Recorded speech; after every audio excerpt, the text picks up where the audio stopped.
Bon les bichons, alors on a déjà commencé à rassembler un peu des outils avec Lisa. Hop.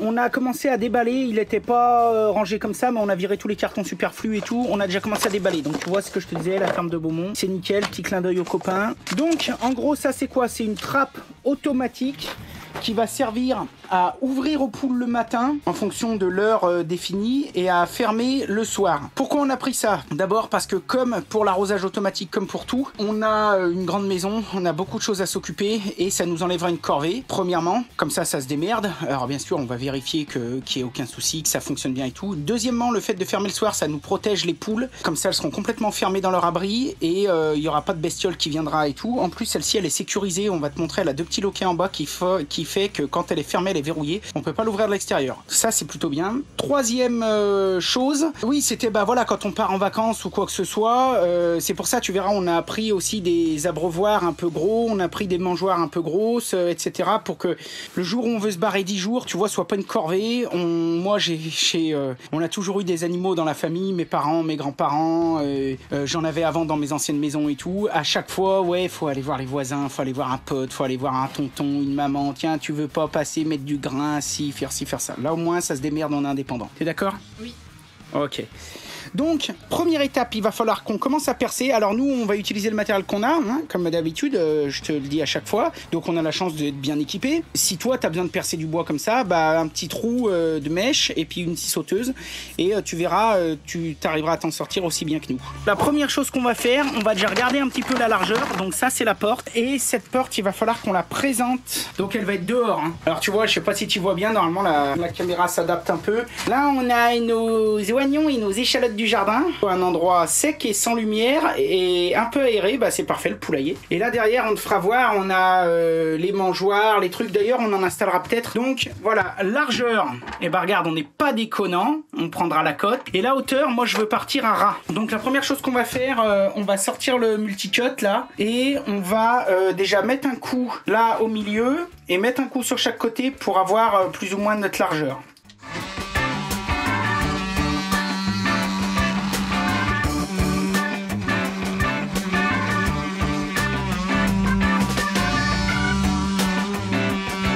Donc vous voyez les bichons, c'est ce que je vous disais. Le multicut, ça fait partie des outils qui sont pas indispensables. Moi, c'est pas un de mes outils préférés, mais ça fait partie des outils que quand t'en as besoin, et bah t'es bien content de l'avoir quoi. Tu vois, c'est comme on disait, c'est un peu comme la perceuse à colonne. C'est pas des trucs que tu te sers tous les jours, qui paraissent indispensables, mais par contre quand t'en as besoin, t'es trop content de l'avoir. Donc là maintenant j'ai mes 3 repères, on va pouvoir aller continuer le boulot par dehors.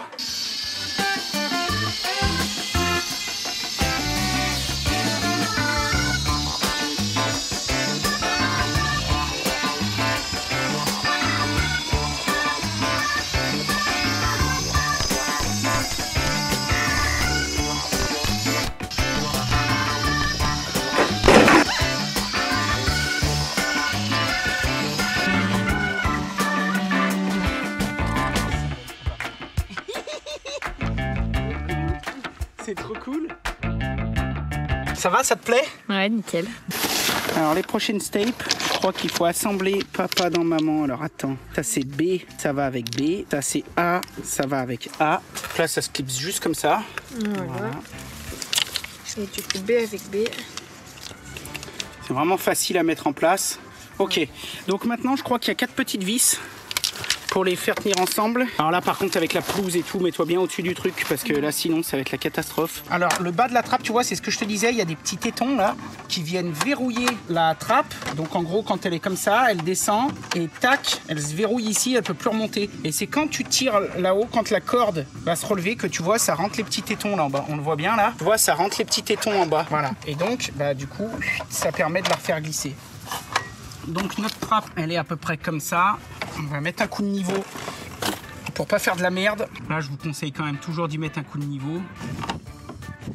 Donc maintenant, Lisou, il n'y avait pas des autres vis? Si, là dans le petit sachet. C'est celle-là? Ou celle-là, je sais pas.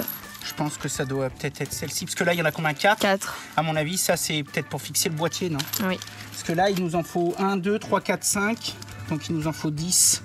Donc ça, ce sera le bas. Donc le bas, le verrouillage.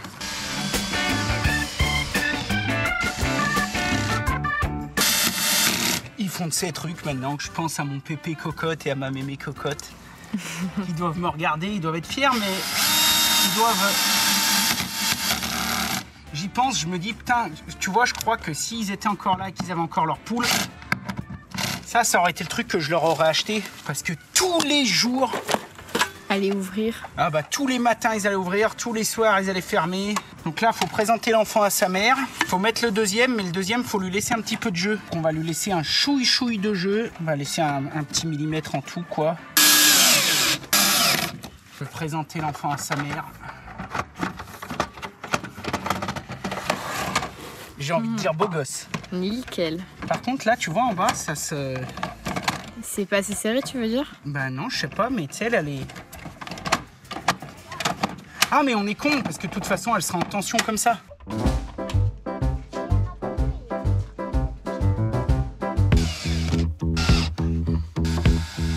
Donc ça, c'est fait, Lisa. Il y a quoi à faire après? Eh bah... Après... C'est le moteur. Fixer le moteur. Mais alors, le moteur, comment il marche, le moteur? Parce que là, tu vois, on dirait qu'il est déjà enroulé. Donc ça veut dire qu'il faudrait le dérouler, mais pour le dérouler, ça veut dire qu'il faudrait peut-être le mettre en route. Mais je crois qu'il file les piles avec. Ouais, ici. Les chicken piles. Les piles, apparemment, elles tiennent plus d'1 an. Mais je sais pas si on les laissera dessus, tu sais, tant qu'on les a pas. Oui. Qu'est-ce que tu fous là, toi? Qu'est-ce que tu vas tout péter les arbres, là? Ah ouais, tu peux pas rentrer, hein. Tu vas pas pouvoir venir choper les fils. Ce qu'on va faire avec Lisa, on va regarder la notice, on va y fixer parce que bon, ça c'est 4 vis au mur et puis après il faut faire un neulage, j'imagine, et on te reprendra après pour te montrer. Ok, donc les bichons, on a fini l'installation du Chicken Guard. Donc nous, on a le modèle premium. Il y en existe plusieurs. Il y a premium, extrême ou normal. Bon, tu prends ce que tu veux, ce que tu as besoin.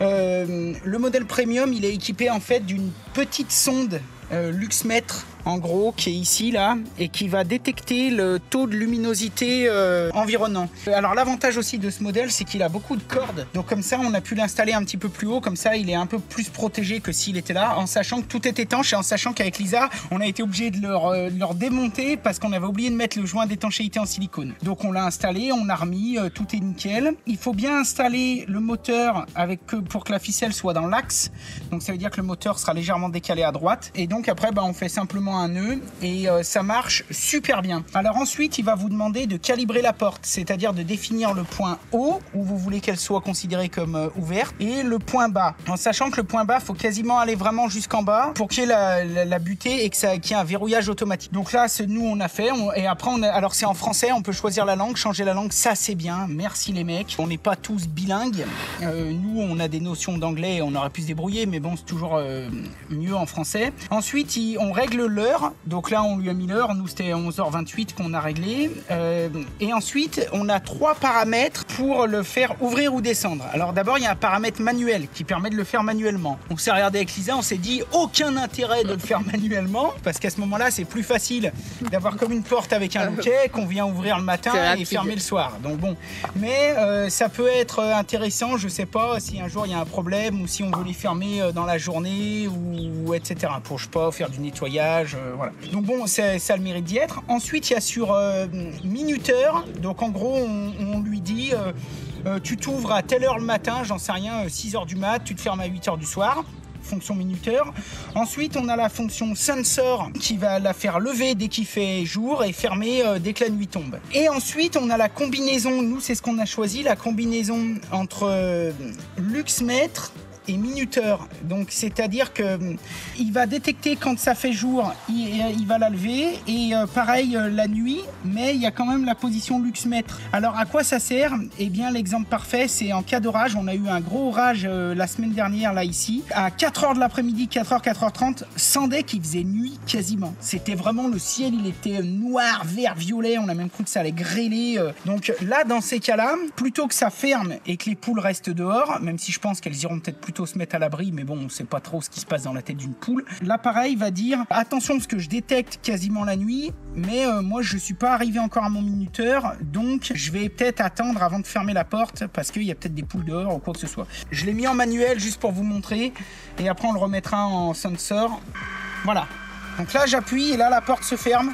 automatiquement. Donc ça, c'est quand même génial. Et en plus, il te dit la puissance du moteur, etc. Donc là, on est à 8%, donc c'est largement bon. Quand elle arrive en bout, ça va se baisser. Et tac, ça réengage les crochets. Donc là, elle est fermée. Et là, voilà. Là, on est fermé. Et là, elle est verrouillée. C'est-à-dire que même s'il y a une fouine, une bestiole qui arrive, eh ben, elle ne pourra pas la lever. On va certainement faire une petite rampe ici. OK ? Ouais. On va prendre les dimensions, tout ça. Et puis, tiens, là, on va faire un truc tout simple. Hein. Regarde, 50, 60 cm, allez. 60 cm par 25, mais je dois avoir des planches de 20, 22, donc on va pas on va prendre avec ce qu'on a. OK ? Allez. Bon, allez, on range tout ça, on vous retrouve à l'atelier. Hop là.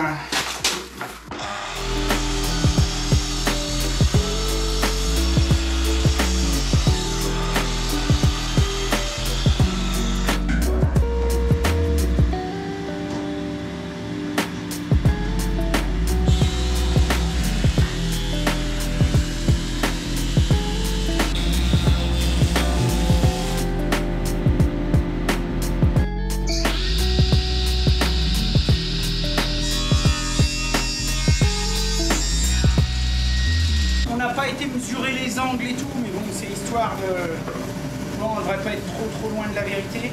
Là, on devrait peut-être leur mettre des petits trucs, là, pour qu'elles puissent marcher, juste pour que ça les aide un peu, quoi. Ah bah tiens, regarde, même une petite tartelose qui me reste là derrière. Voilà. Ça va être parfait.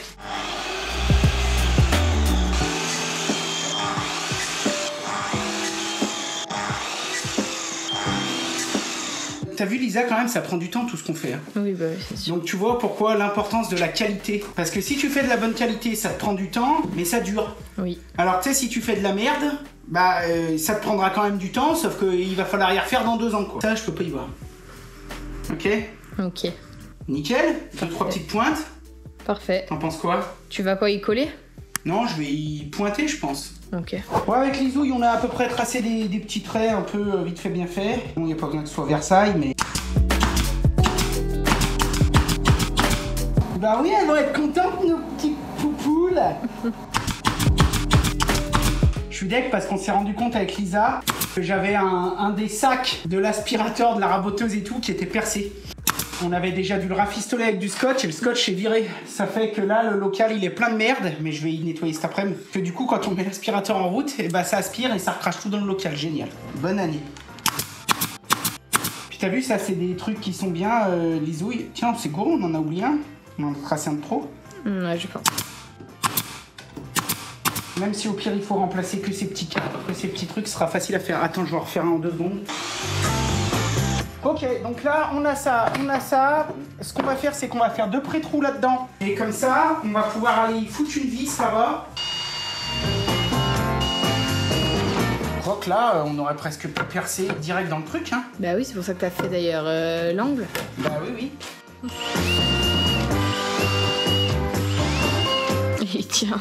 Donc on va prendre ça. Vis. Putain, notre angle il est tout pourri. On a vraiment fait de la merde. Je sais même pas si on va réussir à bien y visser. Enfin, dans tous les cas, on va réussir. Mais...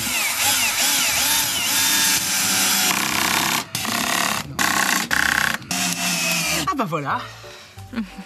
On va peut-être juste checker en 2 secondes que la trappe se ferme. Ok. Allez. Ah nickel. Et voilà. Bon bah c'est bon. Allez hop. Bon, Lisa, la seule question à poser c'est est-ce que ça t'a plu? Est-ce que t'es fière de toi? Oui, très. Ça t'a plu? Oui. C'est mieux ça ou la console? La console. La console, quoi? Bon, mais ça t'a quand même plu? Oui. Bon, allez, à suivre. Là. Là? Ouais. Ah oui, je sais pas, je pensais te le dire, laisse pas un doigt derrière. Oui, oui. Quand même. Bon, les bichons, on est l'après-midi, on va essayer de finir rapidement donc le nichoir à canard, enfin la cabane à canard. Ouais, il faut que tu fasses de l'autre côté. On va essayer d'assembler les petits pondoirs et si on a le temps de faire la cabane des cobayes. Et cet après-midi, je suis avec Marie. Comment vas-tu, Marie? Dis bonjour au bichon, Marie. Bonjour. Allez, go.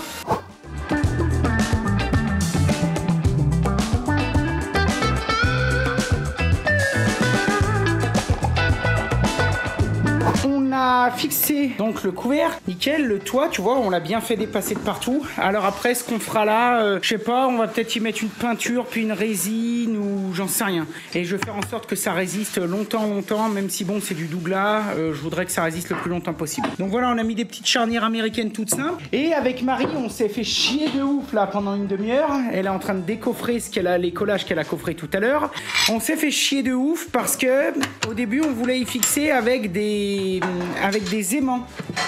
Donc tu vois, on avait mis des aimants, un là, un là-bas, on a fait plein d'essais, on en avait même mis au milieu, bref, on a fait plein d'essais et du coup c'était pas assez fort. Donc si tu veux, c'est qu'un truc à canard, mais nous on s'est dit, tu sais, avec le vent, on n'avait pas envie, tu sais, qu'il soit dérangé, tu sais, genre par des micro-vibrations, par des trucs qui sont chiants. Donc on s'est dit, tout ce qu'on peut éviter, on l'évite. Et puis on voulait aussi, des fois, nous on a des gros coups de vent, on voulait pas aussi que quand il y a un gros coup de vent, bah en pleine nidification, ça, le toit se lève et tout. Alors il y avait plein de solutions plus simple, on aurait pu simplement fermer le toit et poser un caillou dessus, hein, et puis c'était fini. Donc on a trouvé un fermoir qu'on a mis ici, et avec le couvercle, donc on a fait ici une petite encoche. Si tu n'y arrives pas, Marie, tu le laisses à côté et moi je le ferai, hein. C'est bien, ma fille. Donc voilà, et du coup on a choisi ça. Alors au pire on le peindra, et donc tu vois, bah ça vient fermer nickel. Hop, et là ça bouge plus d'un poil. Donc là, moi, j'ai fait une petite avancée et Marie a préparé 2 collages.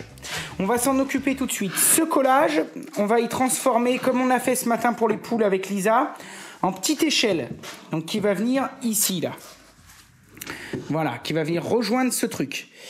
Et le deuxième collage, il va servir à faire la chicane qui va être ici, là. Donc ici, et qui va s'arrêter par là pour que les canards, hop, rentrent. Donc là maintenant, dégo, rabot, mise à dimension, 2-3 coupes et on fixe tout ça.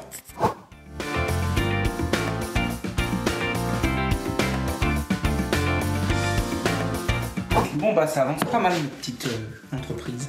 Ils vont très bien là. J'espère juste que la marche est pas trop haute. Normalement c'est ce qu'ils disent, donc après je pense que ça craint rien. Les ans un peu épais de la colle. Là. Ouais. Ouais, nickel. Alors l'étale la pote, c'est quand on va presser, ça va l'étaler tout seul. On va peut-être faire comme on a fait ce matin avec Lisa. C'est peut-être mettre des petits barreaux là. Ah ouais. Donc on va pas mettre la part close comme on l'a mis ce matin avec Lisa. Parce que la part close c'est bien, mais là avec les petites pattes de canard, tu sais, qui, je sais pas, j'ai peur que... C'est autant une poule, c'est un peu 4x4, autant nos petits trucs de collection. Donc on va juste mettre des petites... J'ai une petite baguette de frêne là. Par contre là, les clous que j'ai, Marie, ils sont trop grands. Là. Regarde s'il n'y a pas du clou de 16 ou... Je vais en faire quoi? 1, 2, 3, 4, 5. Tu sais, ils sont en bas là, sinon dans les boîtes oranges ou dans les boîtes vertes.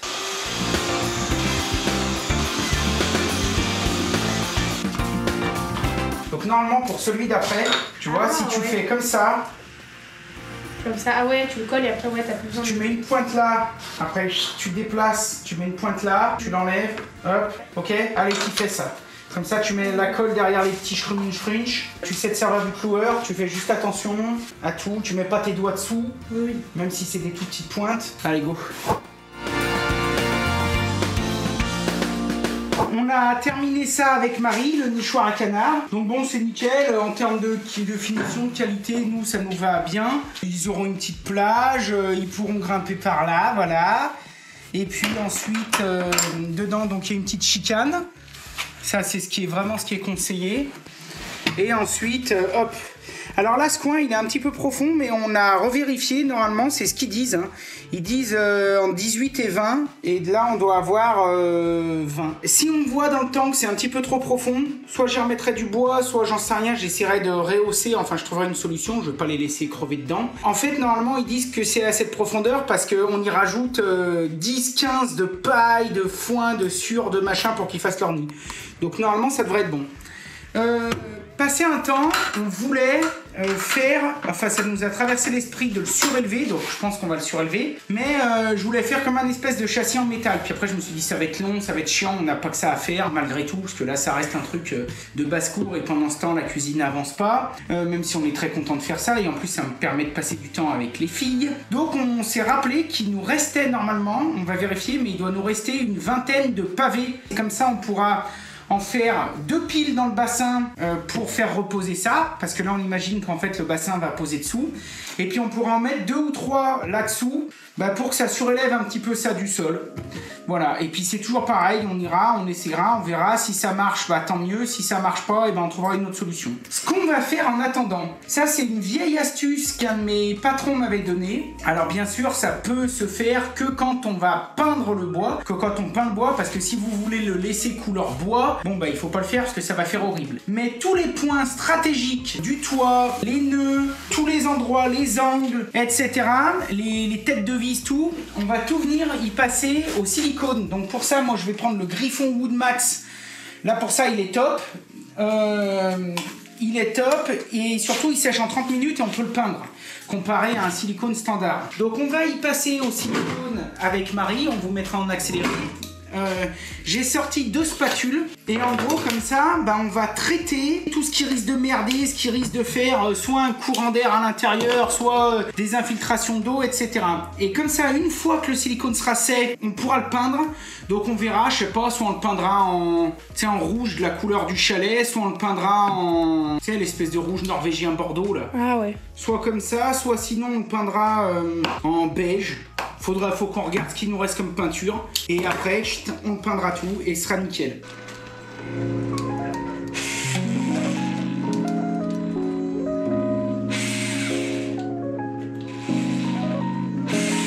Voilà.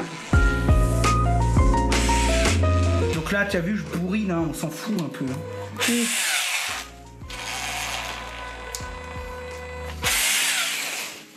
Voilà.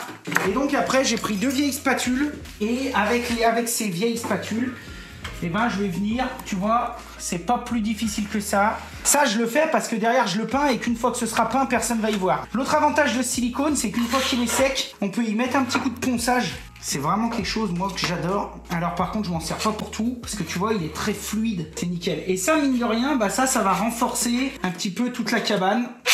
Par contre, tu vois, je vais essayer d'en mettre dehors, mais je vais essayer de pas en mettre dedans. Parce que dedans, c'est pareil, je vais pas peindre. Parce que je veux pas que les animaux, le minimum, soient en contact à l'intérieur avec tous ces produits qui pourraient, on sait pas, mais je sais pas, tu sais, peut-être avoir envie un peu de picorer, avoir envie un peu de becter. Alors bon, peut-être que c'est moi qui me fais des idées, hein. J'essaye de pas prendre le risque. Et ça, je te garantis que là, ce que je fais, je rajoute 10 ans de vie à la cabane. Et encore après, par-dessus, 3 couches de peinture spéciale extérieure, là. On prend chez Séguret. La 4x4, là, comment elle s'appelle déjà Ah, je me rappelle plus, je vous le redirai.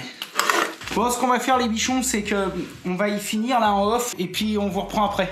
Allez, à tout. Bon les bichons, on se retrouve le lendemain, un peu laborieux. Je pensais que j'allais pouvoir rattaquer sur le projet direct le matin. Je pensais que ce soir ça aurait tout été bon, tout était installé, les nichoirs, les machins, tout. J'ai pas eu le temps et là il est 18h. Donc j'aurais certainement pas le temps de faire ça aujourd'hui, mais je voulais quand même te montrer. Donc hier j'ai passé du mastic un petit peu de partout, tu vois, à tous les endroits stratégiques.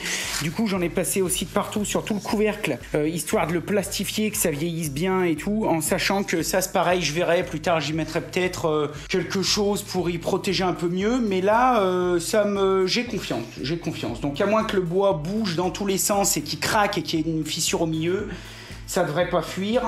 Après, ça va quand même être quelque chose qui va être dehors, donc je vais pas te baratiner parce que d'abord je t'ai jamais baratiné. C'est sûr que l'idéal ce serait peut-être d'y mettre une petite tôle ou quelques tuiles. Donc je vais voir un petit peu comme ça vieillit. Je vais essayer d'y barbouiller déjà. Oui, je dis barbouiller, je dis pas peindre, parce que là on va pas faire de la haute couture. Autant en haut, quand on fait le staff et tout, on sort les petits pinceaux, on se met du jazz dans les oreilles ou du Mozart. Autant là, je vais me foutre du AC/DC. Non, je déconne. Mais autant là, j'ai sorti, tu vois, vraiment des vieux pinceaux que je garde pour faire les trucs comme ça, quoi. Et j'ai sorti la peinture. Donc ça, c'est la peinture que j'adore. C'est une de mes préférées pour l'extérieur. C'est Plasdox Thalys. Donc comme d'hab, je prends ça chez Séguret. C'est un partenaire. Ils sont cool. Tu les appelles, ils répondent, ils te conseillent. Il y a de la peinture pro. Et surtout, pourquoi je les adore? Parce qu'ils livrent dans toute la France. Aux teintes que tu veux. Tu les appelles, tu dis voilà, je voudrais tel râle sur telle peinture. 2 jours après, paf, c'est dans la cour. Donc qu'est-ce que tu veux faire de mieux? Donc je vais peindre tout ça. Je vais te foutre sur le côté en accéléré parce que ça sert à rien que tu me vois y peindre ça pendant 3 heures. Et puis voilà. Bon allez, c'est parti. On fait ça.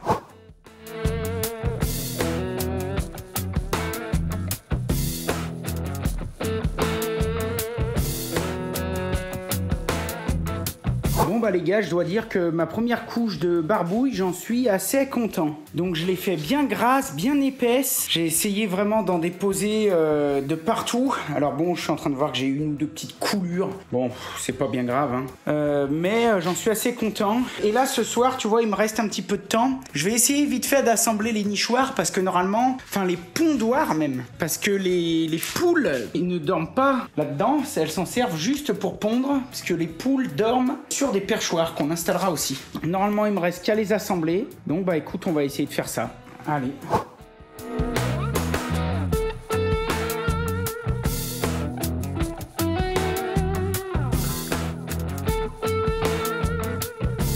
Nous sommes le lendemain. Alors comme convenu, ce matin, j'ai repassé une autre grosse couche bien grasse sur la petite maison. Tu vois, on dirait les baraques d'alerte à Malibu. Je pense que personne n'a reconnu. Si tu regardes bien au fond, tu vas peut-être apercevoir Mitch et Pamela Anderson. Voilà. Je ne pense pas qu'on va appeler nos canards comme ça. Donc ça, c'est une chose. Je vais attendre 1 heure ou 2 et puis je vais repasser encore une couche. Comme ça fera au moins 4 heures. Hier, donc, j'avais fini les 2 pondoirs. Ce matin, j'ai fait vite fait à l'arrache la petite cabane pour les cobayes. Oui, parce que je pense qu'on va peut-être prendre 1 ou 2 cobayes, j'en sais rien. Mon père en a, il me dit oui, c'est pas mal. Lui, il en a, il m'a dit ils défendent un peu la basse-cour. Donc bon, j'en sais rien, on va voir ce que ça donne.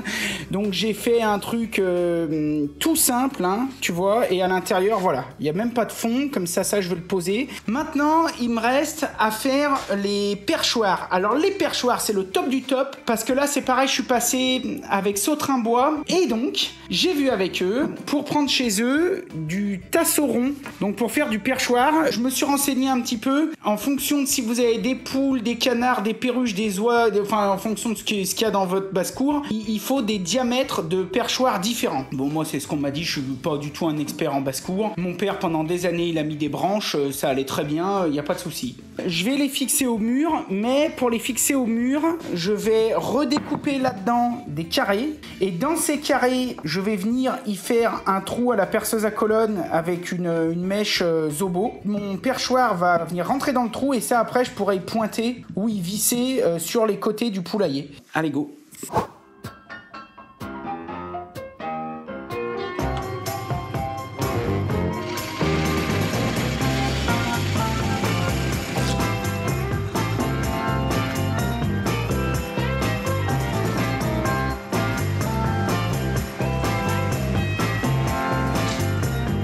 Bon, on se retrouve là-bas maintenant au poulailler. Ok, donc on se retrouve ici.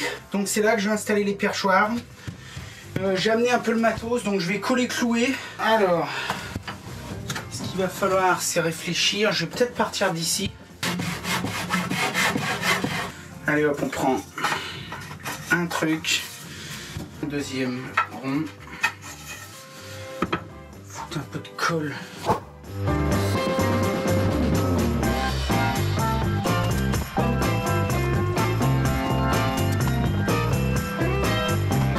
Je vais peut-être le faire en off parce que là je me rends compte que pour filmer et puis bosser en même temps ça va être la merde. Je vais en mettre un autre derrière, un peu à 30 plus haut, et je vais peut-être essayer de monter un peu ou de faire des décalages, ou je sais pas trop, faut que je voie. Je vais réfléchir à ça.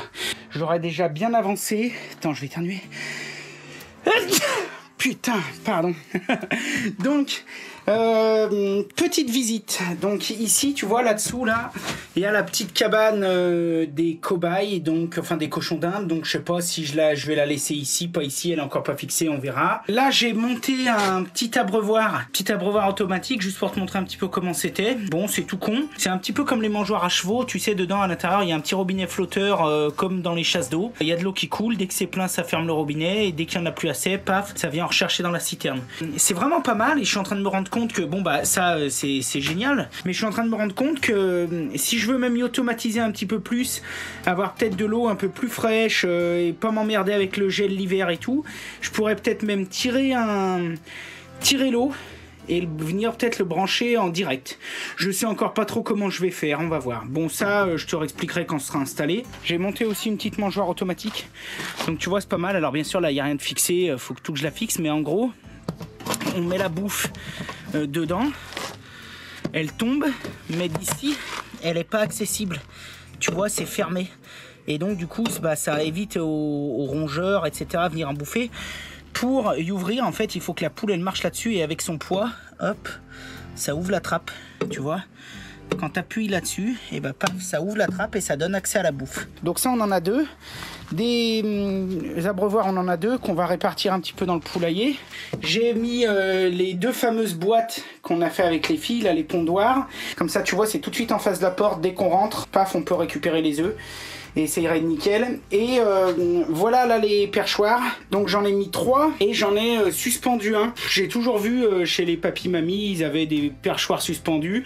Je sais pas si elles vont s'en servir ou pas, mais voilà, moi j'ai mis des câbles. Puis tu vois, j'ai mis un bout de tuyau pour pas que je sais pas qu'elles se blessent avec un câble ou j'en sais rien, on verra. Donc j'en ai suspendu un.